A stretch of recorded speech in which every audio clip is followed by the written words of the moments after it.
This podcast is brought to you by Penji. Penji is a creative subscription service that gives you access to pre-vetted, agency-trained creatives from all over the world. From graphic design to illustrations to social media management and web development, it's all included for one monthly price. It's time to say goodbye to the hassle of searching for top-notch creative talent. With Penji, you get quality and consistency delivered right to your inbox every day. Carefully crafted for you by humans. So meet your new creative team today. Head over to penji.co for more and enter the coupon code located within the podcast show notes. Hello, everyone, and welcome to Unified Purpose, the podcast where we share inspiring tales of compassion, resilience, and community spirit.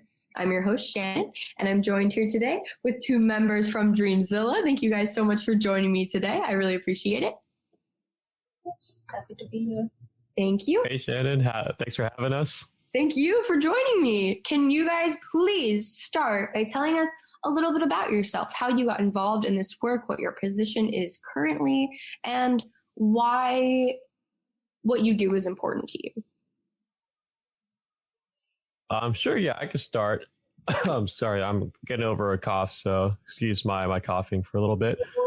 But yeah, I guess we could start with maybe the origin of Dreamzilla.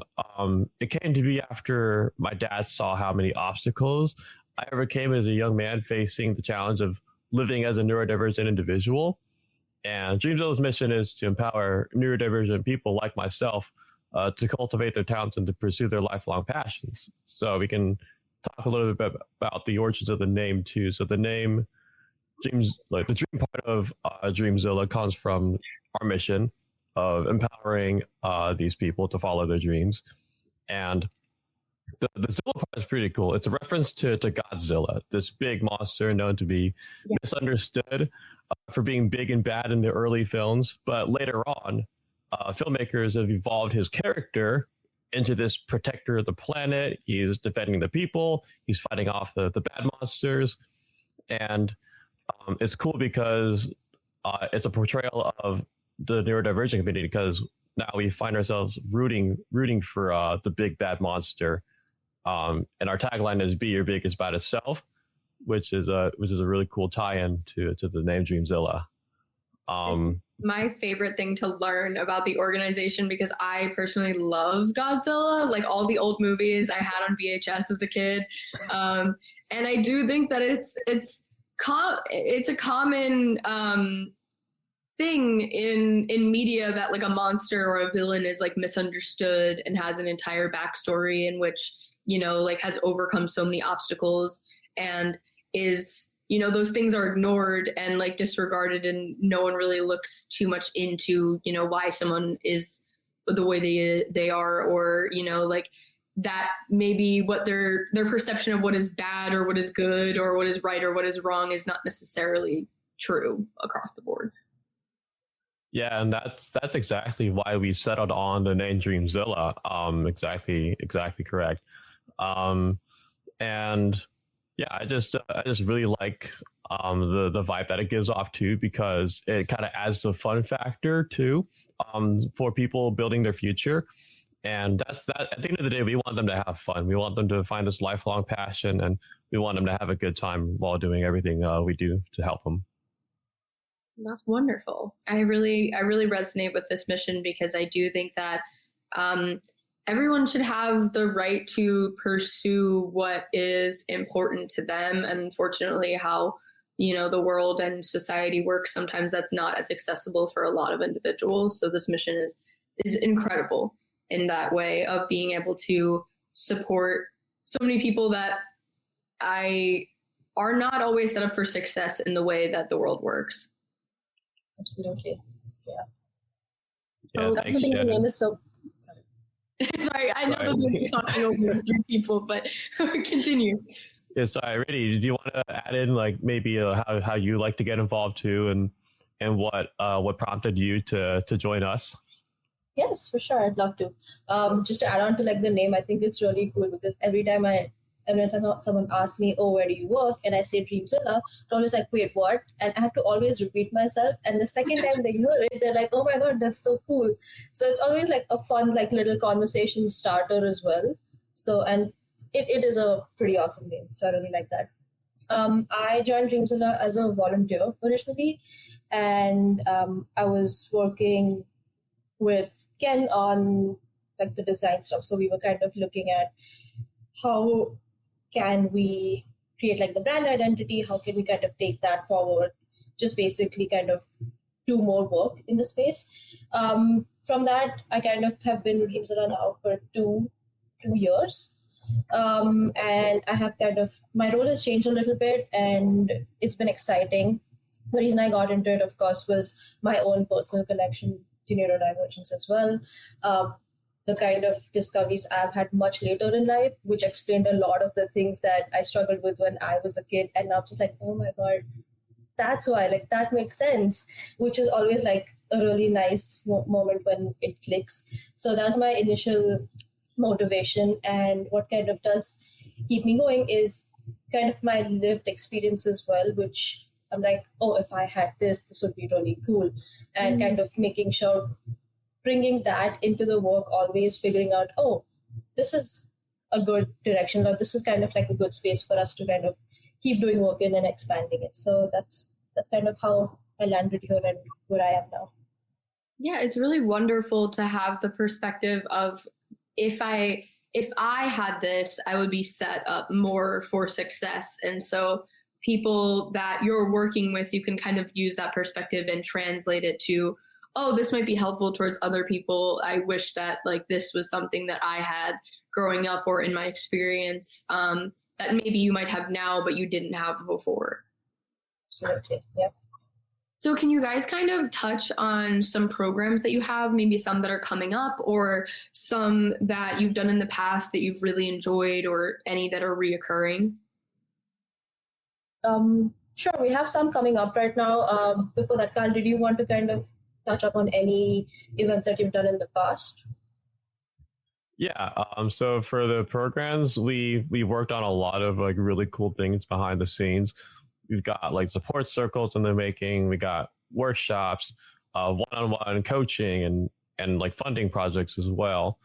So let's start with the support circle. This peer connection built around shared experience, and we want to add like a fun twist to those support circles too. Let me try to scroll through my notes here and see what I have written down for our support circles. And one circle that I'm working on building is a gaming circle, because we have a lot of neurodivergent gamers. I'm a gamer myself. I play video games all the time. Me too. You can, like, I got like this racing simulator, and you cannot pry me away from that thing ever. But yeah, it's a virtual space. It's all online. We can use Discord to communicate with our peers, and it's pretty much, this virtual space where peers come together to share, listen, and support one another while, like, having a good time. And it's not just gaming too. It's also creative writing, arts, you name it, whatever passion we can think of. And we just want to offer a space for connection where trust and understanding can grow naturally. It's a place to hold what's shared and build lasting community. That's wonderful. I think that community is something that's really important, especially for a group in which sometimes you might not feel like other people get you or like understand your experience, and to be able to talk to other people that have a similar shared experience as you, especially the same interests as you as well, is something that's incredible and so empowering to be able to just share ideas and bounce off of each other and just have a fun time relating in a way that maybe you didn't have before or you had a hard time accessing before. Yeah, absolutely. Riddhi, why don't you talk to us a little bit about the individualized coaching program that we're also building? Awesome. Yeah. So the two programs that Kyle mentioned before, it's part of like a 4-part series of one program called the Young Adults Program, where we kind of mainly focus on neurodivergent young adults age 18 to 29, 28 and above. Like, we're still kind of like seeing what's happening in that space. The motivation to kind of cater to these individuals was we noticed that there was like a lack of support when that transition hits. Like you're done with school, there are a lot of programs like IEP programs and stuff that help support any learning disabilities that you might have earlier in life. But then when you hit 18 and you have that transition, it all sort of like really falls off. So there's like a huge space where people are just like, it's just like, okay, now what? When it's already a confusing enough time, and add to it the lack of support, which is just a recipe for disaster. So we thought this might be like a really good space to work in. So apart from like the two programs that Kat mentioned, the third one that we're looking at is called individualized coaching. It basically offers more of a catered support to an individual. So it's like kind of like a step above support circles, if you will. Like it's more intense, it's more one-on-one interactions. It's always self-guided. There's none of it where we're kind of like guiding you. All we do is kind of provide the tools. We have frameworks, we have conversations where we kind of identify, okay, what is it that you would want to talk about, what you would want to work on. So basically kind of still being that pillar of support, but in a more dedicated way, I would say. So that is what kind of like our coaching bit does. And the fourth part, like the last part of it, is it was originally our scholarships that we did. So they're like funded projects that we're hoping help communities. So it could be a creative idea, initiative, any kind of strategy that you kind of do want to think about. It could be a product that you think would really benefit the neurodivergent community. We're really looking for those kind of projects. Again, they're like totally self-led. It's not, we have no input in those. We do not direct how those happen. We just kind of provide the support and the funds to kind of make that happen. And hopefully that is something that can be launched into the community. So eventually it becomes a tool that can help everyone in the community, and that can be used in a shared space as well. So that is kind of like the whole part of our young adults program, which is the one that we're launching in September. That's kind of like what we're really working on hard right now. That is one program. We have two more. One of it is a network, like a professional mentorship network. And the second is a conference. The conference is still being developed. We're still kind of working with universities, looking at kind of what can happen in that space. But as you would guess, that is just a space where a lot of individuals come together. It's conversation, it's open talk, it's workshops, things like that. The professional mentorship network is actually really interesting. It has a bunch of mentors who are much further along in their careers, neurodivergent mentors, hoping to match with mentees who are looking for certain career guidance. It could be, let's say you want to know how to ask for a certain thing at work, like accommodations. We all know there are certain accommodations you can ask for, but there is kind of a gap where there is uncertainty on whether you can ask them, not, you don't know. It's kind of like this weird unspoken space. Yeah. So we're hoping to kind of connect these mentors with people who do want to grow professionally and kind of have a plan for it, need some guidance, have questions that they might want answered. So that's what we're hoping happens in that space once we have those connections. So that is also underway. So 1, 2, 3, those are the 3 programs that we have. Thank you for giving all that information. That was a lot, and you had it all stacked in there perfectly. I think that was wonderful. It was very concise. You did a fantastic job. I would love to know more about the scholarship program specifically. Like what kind of things have been funded in the past? Like what is something that maybe either of you have been specifically excited about or like really enjoyed being a part of or just watching happen?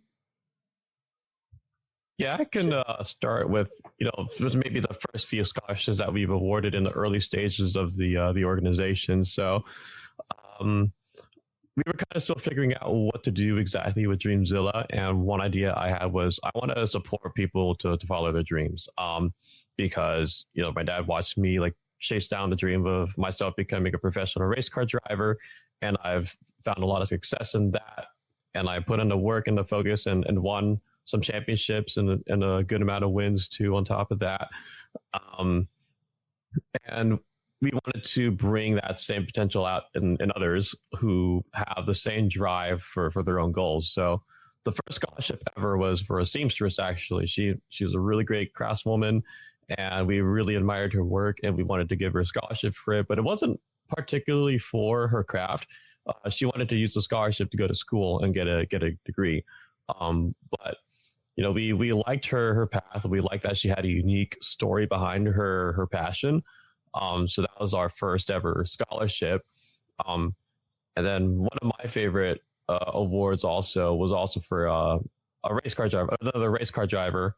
He got into a pretty bad accident, and he was financially set back by the damages, the repair damages, because racing is expensive. So we awarded him a scholarship. He's another autistic race car driver, and we just wanted to see him get back on track because we know how talented he was. Because he and I raced go-karts together in the past too, and he was just so fast. So we helped him get back on track too with that program. And we're now taking it to the next step. We're not just kind of selecting scholarship recipients. We now have a program for applicants to follow. And it's almost like this ladder system. We want to see growth in the people that we help. And Riddhi, you can definitely tell us more about how we're looking to improve our scholarship program. Yeah, I'd love to hear more. For sure. I think the recipients that we have this year, we went through a little bit of a selection process where basically first we asked ourselves what we're looking for and what we kind of want to get at with these scholarships. Upon doing some rounds of that, we have these 3 amazing recipients who are doing really good work, and they're all really different. One of them, who actually we went with yesterday, she's doing this zine for Access Docs. So it's really wonderful. She's doing illustrations, and a lot of it talks about her own experience and kind of putting something out in the community that could be a resource, which is really wonderful. Another recipient is kind of doing an illustrated book where they do the flora and fauna of Missouri, where it's kind of like a fantasy illustration thing, which is also a really cool concept. And that also is educational. So again, it kind of is something that is put back into the community, which is exciting, which is kind of where we're hoping to take scholarships now, where it is kind of a project or an initiative that has shared goals, that has shared investments, and also everyone can benefit from whatever comes off of it. And also hoping that it is something that's sustainable, that we can help grow, where it's not okay, the scholarship project's over, okay, that is kind of it. We're hoping to kind of make it, okay, how do we keep it ongoing? How do we grow it? What happens next?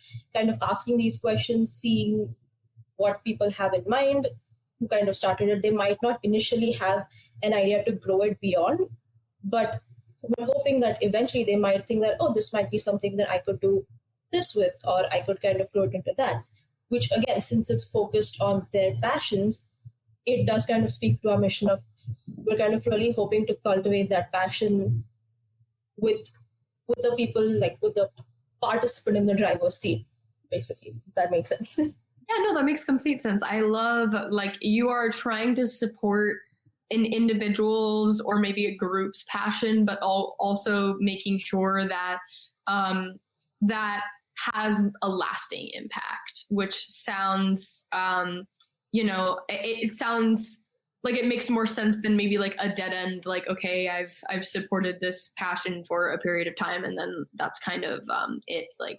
It makes sense in that way, that it's a larger program to support a larger thing or an entity rather than just that.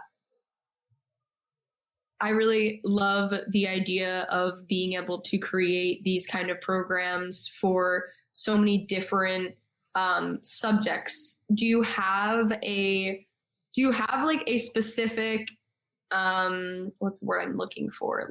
Area in which you support passions, like, are they more autistic? Like, you guys talk a lot about like access to inclusive design and things like that. Are these passions more artistic based, or are they kind of like all across the board? It can be all across the board, not just art. It could be science. It could be design. Like kind of falls under the same category of art, but its own niche category. Or it could be sports even. If someone wants to pursue like a sport that they really want to play, then we kind of lead them on to that journey as well. So we really want to be as diverse as we can, and not only including the people that we want to support, but also the activities themselves. I think that's also really important. Yeah, no, thank you for that insight. I also was wondering if you have insight into this of like, what does the funding model look for supporting scholarships like this? Like what kind of areas do you go for to look for funding certain programs such as this? Like what difficulties do you face when looking for donors? Because I know that all nonprofits across the board have issues sometimes in this area, and it's very difficult and definitely humbling to have to explain, why something is important to you and it might not be to someone else. So I'm just curious about like what that experience is like, and maybe some advice for how other nonprofits can do it similarly. Of course, I think that would definitely be. I think you definitely get a lot more insight from our ED about like the details, but we could just kind of like go over it briefly. We are currently building our donor base, so we're literally starting from scratch. So a lot of it is we're on the ground, we're doing the work. So we are making sure that we leverage our own networks. We kind of look at what's happening in this space. We try and run these programs, get more people involved, do outreach. In that way, like build connections. And through that, we're kind of hoping to build our donor base. Because of that, like, since we're looking at such a diverse group where we're also like looking at young adults, we know that these kind of things do take time, like the payoff or let's say the actual results, like the numbers come in much later. Like even though you're putting in a lot of the work right now, even if people are like, yes, amazing, I'm doing it, I'm here, a lot of the hard work is shown in the end. So I think we're going to have to like wait a little bit to see what's happening in that space for sure.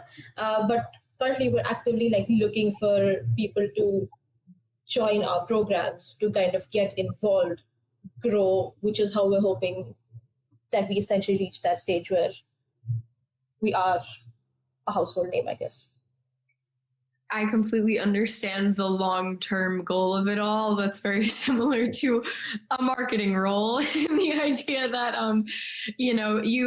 you might be putting a lot of work in now, but you kind of see like the fruits of your labor kind of a lot longer down the line. I completely understand that.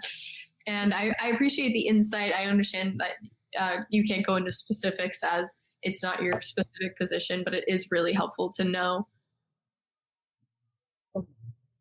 Kyle, were you going to say something? I thought I might have heard you. Or did I? No. I think Riddhi knocked it out of the park with that answer. She took the words out of my mouth. No, that's totally okay. I just was making sure that I didn't talk over you. Could you guys maybe explain a story that really impacted you specifically, like in your experience at Dreamzilla?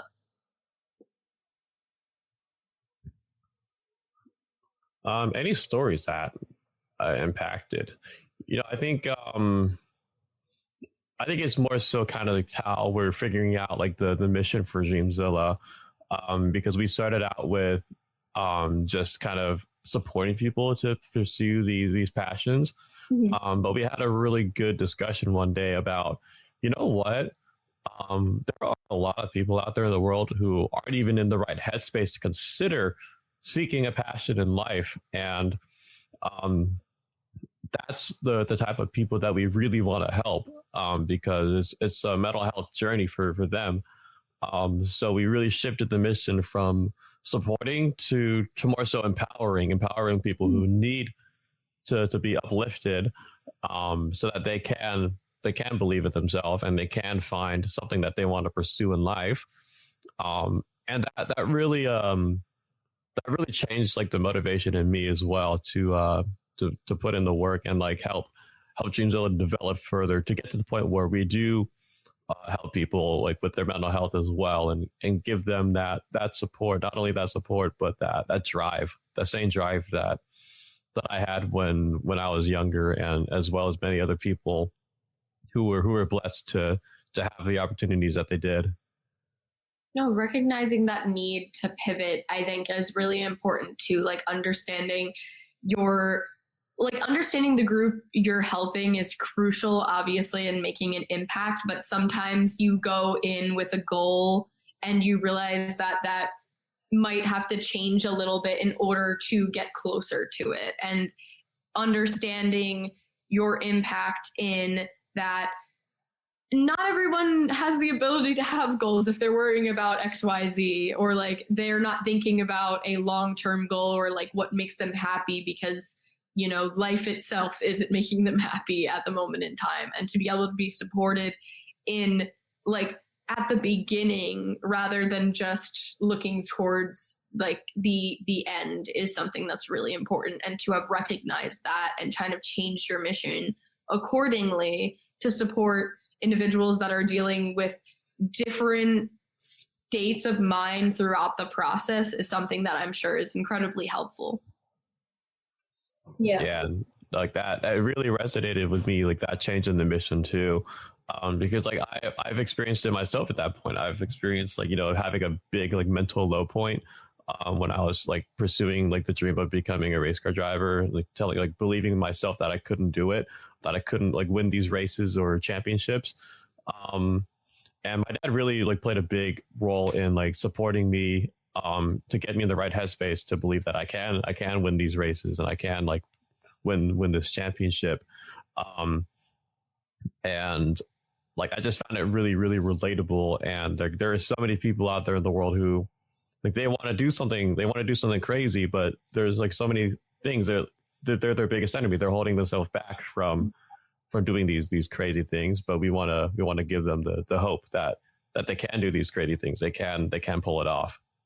Yeah, and you can provide that support system too, not only with like those community groups that you were speaking about earlier, but also just, you know, the coaching that you mentioned and all of these different embodiments that can help these individuals grow at different parts of what they're experiencing. And like not everyone, you know, you mentioned your dad, not everyone has that support system or a support system at all. And so to be able to, you know, be able to feel supported in any way is something that is probably very valuable.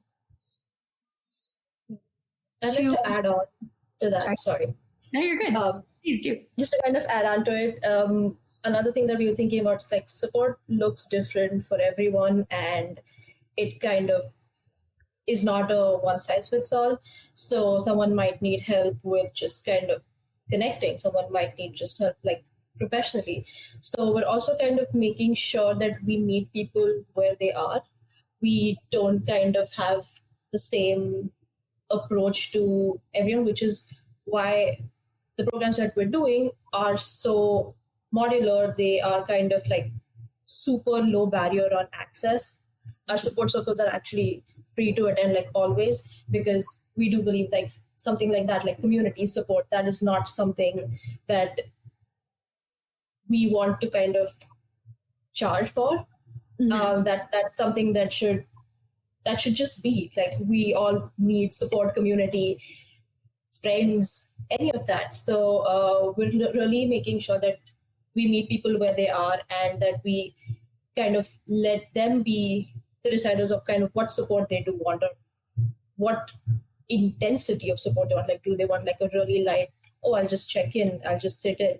Do you really want to talk through? Of course, since we're not licensed professionals, we do kind of redirect them to certain services if that's what they choose to do. But generally, as just like more of a pure support group, like just think of it as like a group of friends sitting in a circle and talking, sharing their days, sharing what they're struggling with this week, or just like that. So that's also definitely something we're we're focusing a lot on this time.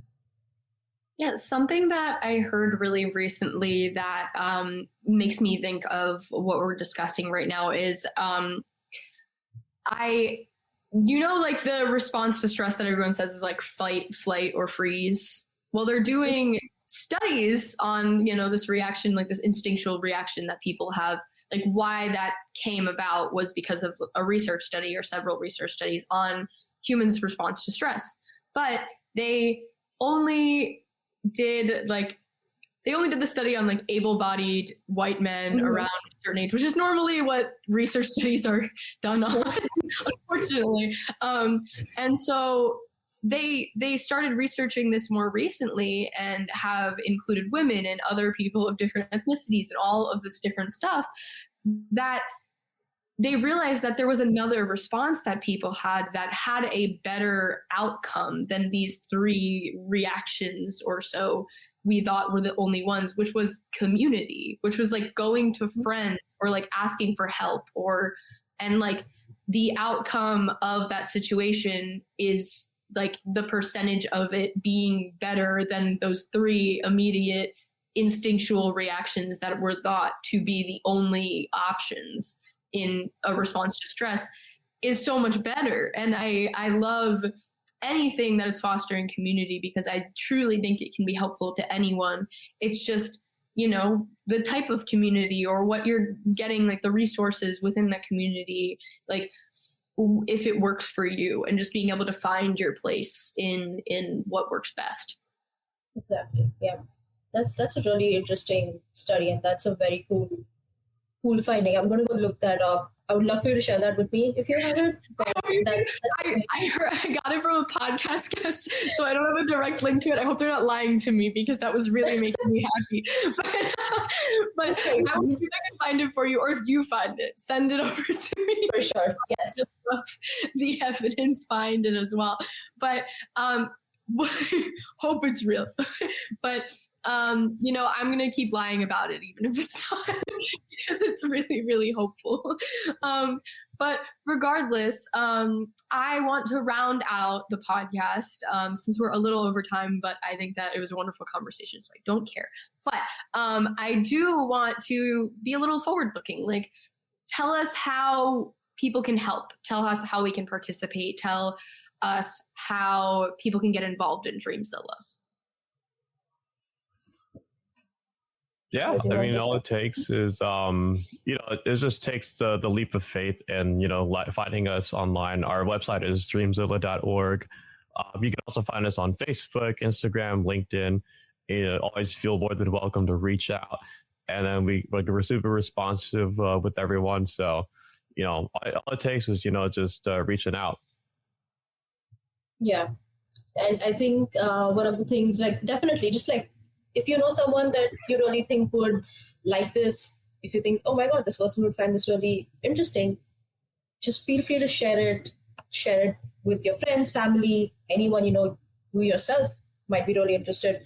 Please, you're always kind of welcome to come join in, even if you're not in the 18 to 29 age group, that's totally fine. We have other programs that we're kind of working on, so there is always something that's happening that we're doing that will have a place for you. And also, I remember, Shani, you said that you like gaming. You should definitely check out our support circles that Kyle is going to be hosting, which starts on the 8th of September. Yep, so September 8th, first support circle. Looking forward to it. Yeah, we'll definitely share that with you because that's going to be fun. And since you enjoy gaming, that would be a cool way to meet new people as well. That sounds wonderful. Thank you so much also because I do it. So I'm really excited to participate. Thank you both so much for joining me today. I had an absolutely amazing time learning about Dreamzilla and learning about the two of you and your work there. And I really appreciate it again. Yeah, of course. Thank you so much for having us, Shannon. And thank you for this really cool opportunity. I'm really glad we got to share what we do for Dreamzilla with you guys today. Thank you. Yeah. And thanks so much for making us so comfortable as well. It was really, really easy conversation and super happy to kind of be here and just talk, just have a conversation. That's all. Yeah, having a conversation. It's always a good time. I appreciate it. And that's what I'm here for. And everyone, please check out Dreamzilla in the description. It will be there when this video comes out. And thank you for listening as well. We really appreciate it. And we'd be nothing without you. So thank you and have a lovely rest of your day, everyone. You've been listening to Unified Purpose, brought to you by Penji. Check out the show notes to learn more about today's guest. And to learn more about Penji, the human-first creative subscription service, head over to penji.co. And by the way, if you're still listening, it would mean the absolute world to us if you were to share this podcast with a friend and, of course, subscribe.